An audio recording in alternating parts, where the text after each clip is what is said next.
So after sosyalan, si Jamie Ball, back to Lamon, ang mga bakla.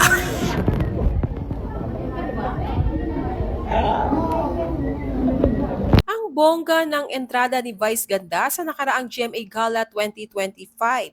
Suot ang inihanda niyang very classic and elegant na royal blue gown.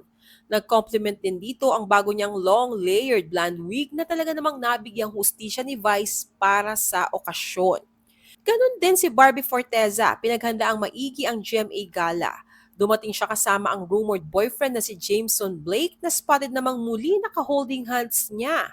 Suot ni Barbie ang isang long, dark red gown with cape. Caption ni Barbie sa kanyang IG post noong gabing iyon, "Trust me, I have magical foresight." Lahat ay masaya sa party, nakipagsosyalan, beso-beso at kaliwat ka ng smile sa mga kamera na nakapaligid sa venue. Pero tila hindi naging sapat para sa kanila ang inihandang dinner ng GMA. Gaano katotoo ito?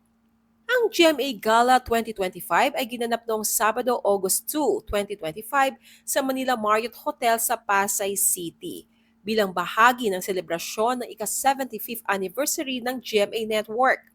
Ito ay isang fundraising event na sumusuporta sa GMA Kapuso Foundation na pinangunahan ng higit 1,000 na bisita mula sa Kapuso executives, artists, partners at VIPs.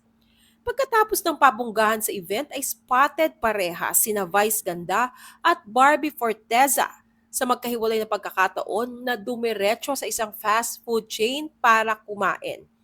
Feeling ng netizens tila hindi sapat ang kinain nila sa party.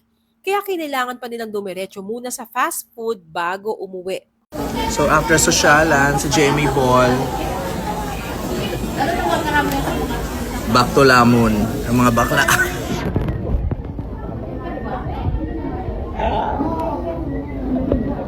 Makikita na pinagkakaguluhan pa nga ng mga tao at ng staffs ng fast food sina Barbie at Jameson Blake dahil magkasama rin sila noon.